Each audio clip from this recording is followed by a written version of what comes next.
اس لیے میرے بھائیوں اپنی زندگی میں دین داخل کرو.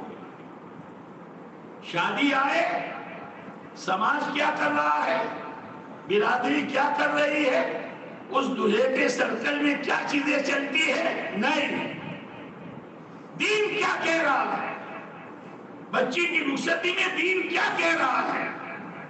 یہ فضائل اعمال بھائی سنتے ہو، فضائل اعمال سنتے ہو، گھروں میں اس کی تعلیم کرتے ہو.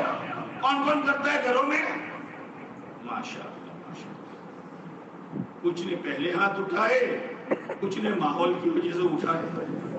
ٹھیک ہے، وہ تو ہوتا ہے. سہارنپور مدرسے کا جب جلسہ ہوتا تھا تو بڑے بڑے بزرگوں کو بلایا جاتا تھا برکت کے لیے، بیانوں کے لیے نہیں، برکت کے لیے. تو مولانا مدنی علیہ الرحمہ بھی تشریف لاتے تھے. مولانا الیاس صاحب رحمۃ اللہ علیہ تو پہلے پہنچ جاتے تھے. ایک مرتبہ جلسہ تھا، حضرت مولانا مدنی علیہ الرحمہ تشریف لانے والے تھے. تو مولانا الیاس صاحب رحمۃ اللہ علیہ وہاں پہنچے سہارنپور. تو مولانا یوسف صاحب رحمۃ اللہ علیہ اور مولانا انعام صاحب رحمۃ اللہ علیہ دونوں وہاں پڑھتے تھے. اور ان دونوں کا رشتہ شیخ الحدیث صاحب کی 2 بچیوں سے ہوا تھا. تو مولانا الیاس صاحب نے کہا زکریا، وہ تو بھتیجے تھے نا، ایک دفعہ زور سے تماشا مارا. چچا کیوں مارا؟ کہ میں تیرا چچا ہوں، مجھے حق ہے.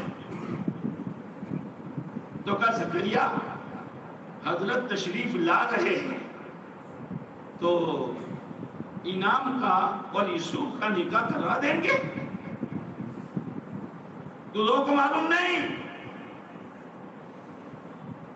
دلہنوں کو بھی معلوم نہیں. یہ مشورہ ہوتا ہے. تو شیخ الحدیث صاحب نے کہا چچا میری بیٹی آپ کی بیٹی ہے، آپ چاہے تو کرا دیں گے کہ کرا دیتا. گھر میں جا کر بچیاں سنے اس انداز سے.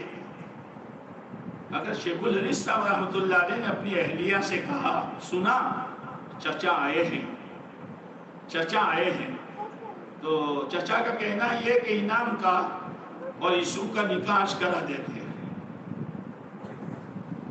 تو ماں ہوتی ہے.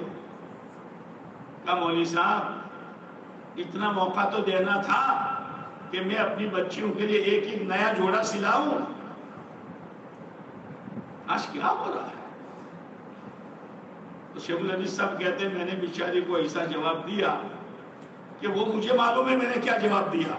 اچھا میں تو یہ سمجھتا تھا کہ میری لڑکیاں کپڑے پہنے ہوئی ہے، لیکن آج جب تم نے کہا کہ ایک ایک جوڑی سلانے کا موقع دیتے تو میری آج سمجھ میں آیا کہ بچیوں کے بدن پر کپڑا ہی نہیں ہے. خاموش ہو گیا. نکاح ہوا. اب نکاح ہونے کے بعد رخصتی. تو مولانا الیاس صاحب نے کہا میں دونوں بچیوں کو دہلی لے جاتا ہوں. تو شیخ الحدیث صاحب نے کہا دلہن تو یہاں ہے، ان کو دہلی جائے گا کیا کرو گے؟